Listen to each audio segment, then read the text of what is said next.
আলু চাষীদের জন্য বাজেটে কোনো অ্যালোকেশন রয়েছে? দেখো, আলু চাষীদের জন্য বাজেটে যা বলা হয়েছে, বাজেট পড়লেই বুঝতে পারবেন এই বাজেট কৃষকদের, এই বাজেট কৃষক থেকে শুরু করে জওয়ান এবং কিষানদের।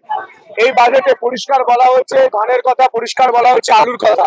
এই বাজেটে বলা হয়েছে আমাদের যে পর্যটন মানচিত্রে ধর্মীয় স্থানগুলি রয়েছে, শক্তিপীঠ রয়েছে, তারকেশ্বর, তারাপীঠ থেকে শুরু করে দক্ষিণেশ্বর থেকে শুরু করে প্রতিটা বিষয় বলা হয়েছে। শুধু তাই নয়, যে মেলাগুলি আগে খেলা করে দিয়ে গুটিয়ে দেওয়া হতো, সেই মেলাগুলি কিভাবে মানুষের জন্য এবং মানুষের আর্থিক সাহায্যের বন্দোবস্ত হতে পারে সেটা দৃষ্টান্ত দেখানো হয়েছে। শুধু তাই নয়, আশা কর্মীরা এত বছর ধরে পরিশ্রম করে গিয়েছেন, বেগুনি শাড়ি কলকাতায় এসে আন্দোলন করেছে, কিন্তু মমতা বন্দ্যোপাধ্যায় আগের সরকার ঘুরেও তাকায়নি, তাকিয়েছেন শুভেন্দু অধিকারী মহাশয় এবং এই সরকার। শুধু তাই নয়, পার্শ্ব শিক্ষকরা তারা এতদিন বঞ্চিত হয়েছেন, সেই পার্শ্ব শিক্ষকদের কথা বলা হয়েছে এই বাজেটে। নতুন ছেলেমেয়েরা চাকরি পাবে, কিভাবে পাবে তার কথা বলা হয়েছে এই বাজেটে, যাতে কোনোভাবে দুর্নীতি বাসা বাঁধতে না পারে, কোনোভাবে কাউকে সেটিং মিটিং করে চাকরি না হয় সেদিকে দৃষ্টিপাত করেছেন এই সরকার এবং মাননীয় মুখ্যমন্ত্রী। শুধু তাই নয়, শুধু ট্রেনিং স্কিল ডেভেলপমেন্ট কিভাবে করা যায় তা দেখেছেন এই রাজ্যের মুখ্যমন্ত্রী এবং এই রাজ্যের সরকার। এবং কৃষক থেকে শুরু করে যুব সমাজ থেকে শুরু করে একজন 8 থেকে 80 প্রত্যেকটা মানুষ যাতে বলে এই বাজেটই ভালোবাসি, সেই ব্যবস্থা করেছেন আমাদের সম্মানীয় মুখ্যমন্ত্রী এবং আমাদের সরকার। এর জন্য এই সরকার এবং অর্থমন্ত্রী এবং মুখ্যমন্ত্রীকে আমি নতমস্তকে প্রণাম জানাই। আমি তারকেশ্বরের বিধায়ক, আমার যে আশা ছিল, আমার যে আকাঙ্ক্ষা ছিল তা কিন্তু পূর্ণ হয়েছে। কিরকম? তারকেশ্বর মন্দিরকে যেভাবে ডেভেলপমেন্ট করা হবে যা বলেছিলেন মুখ্যমন্ত্রী স্বয়ং তারকেশ্বরে দাঁড়িয়ে, সেই কথা বাজেটে লেখা রয়েছে। এবং মেলা, শ্রাবণী মেলা সম্পর্কে যে কথা মুখ্যমন্ত্রী নিজের মুখে বলেছিলেন সেটাও বাজেটে লেখা রয়েছে। শুধু তাই নয়, প্রতিটা বিধায়ক তার বিধানসভায় স্টেডিয়াম করার জন্য একদম বাজেটে ফান্ড অ্যালোকেশন করা আছে, অর্থাৎ প্রত্যেক বিধায়ক তার বিধানসভায় স্টেডিয়াম করতে পারবেন। যারা খেলতে চান, যারা খেলাতে অনুরাগী, তারা শুধু খেলা নয়, খেলা খেলেও কিভাবে রাজ্য সরকারি এবং সরকারি পদে কর্মরত হতে পারেন সেটাও দিশা দেখিয়েছে এই বাজেট। এই বাজেট বিস্তারিত বাজেট, এই বাজেটের কপি আপনাদের হাতে এলে আপনারা বুঝতে পারবেন জনমুখী জনমোহিনী বাজেট একেই বলে।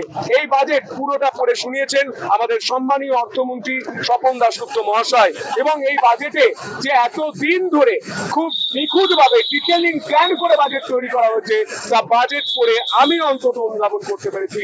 বাজেটে প্রতিটি প্রান্তের কথা বলা হয়েছে, উত্তরবঙ্গকে ভরিয়ে দেওয়া হয়েছে, মধ্যবঙ্গের জন্য আলাদা স্কিম এবং দক্ষিণবঙ্গ অর্থাৎ আমরা গঙ্গাসাগর থেকে শুরু করে আমরা সুন্দরবন থেকে শুরু করে বাজেটে প্রত্যেকটা দিক খেয়াল করা হয়েছে।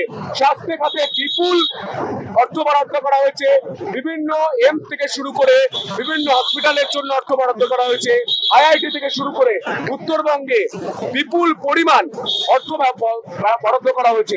শুধু তাই নয়, নারী সুরক্ষার ক্ষেত্রেও কিন্তু জিরো টলারেন্স, নারী সুরক্ষাতেও বিশেষ ব্যবস্থা রাখা হয়েছে।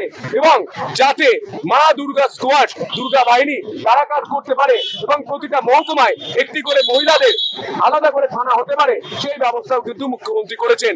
সব মিলিয়ে এই বাজেট 100-র মধ্যে 100, 8 থেকে 80 প্রত্যেকেই বলবেন এই বাজেটকে ভালোবাসে।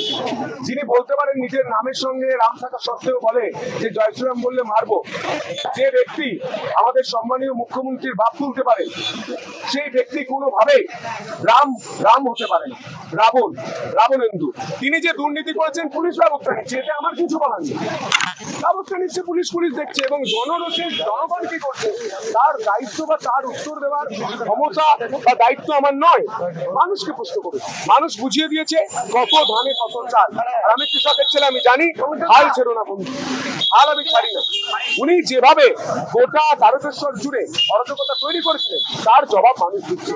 মানুষ, তারকেশ্বরের মানুষ এখন উন্নয়ন চান। তারকেশ্বরের মানুষ তারা দেখেছে পশ্চিমবঙ্গ দিবসে প্রধানমন্ত্রী এসেছিলেন এবং গোটা বাংলাকে দিশা তারকেশ্বরের মাটি থেকে দেখিয়েছে। তারকেশ্বরের মাটির যে এত গুরুত্ব, এত মাহাত্ম, তা এতদিন এই সরকার আর ওই আগের বিধায়ক তিনি মানুষের কাছে বলেননি। বলবেন কি করে? জানেন না, জানতেন না, নিয়ে আসেননি মানুষের কাছে। তা আজ সামনে আসছে এবং আগামী দিনে তারকেশ্বরের উন্নয়নের একমাত্র লক্ষ্য, কে কোথায় ডিম খেলো, কে কোথায় অমলেট খেলো, কে কোথায় বাটার খেলো, কে কোথায় বান্ধবীর খাতে নিতে টাকা রাখলো তা দেখার জন্য পুলিশ আছে। উন্নয়নের যোগাযোগ আছে। আপনি ধরুন আপনার বাড়িটা যে পুড়িয়ে দিয়েছে তার নামে আপনার বাড়ির পাশে রাস্তাটা হলো, আপনার কেমন লাগবে? ভালো লাগবে? ভালো লাগবে না। খিলজির নামে যে নালন্দা বিশ্ববিদ্যালয়ের যে তার পাশের যে জায়গা, সে পরিবর্তন হবে না। যারা অন্যায় করেছে, যারা বাংলাকে জ্বালিয়েছে, যারা বাংলার ক্ষতি করেছে, তাদের নাম পরিবর্তন করলে আপনার ঝাল লাগছে কেন? আপনার কি কোনো অসুবিধা হচ্ছে?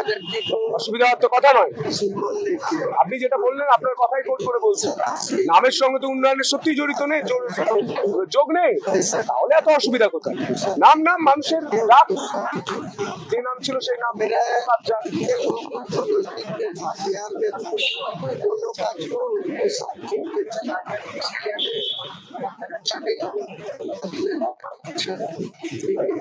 আপনি যে প্রশ্ন করছেন, যে প্রশ্ন করার আগে একটু ডায়ে বাঁয়ে পেছনে সামনে তাকান। এই সরকার আসার আগে কোন রেল স্টেশন, কোন সরকারি জায়গায় জাতীয় পতাকাটা রেখেছিলেন?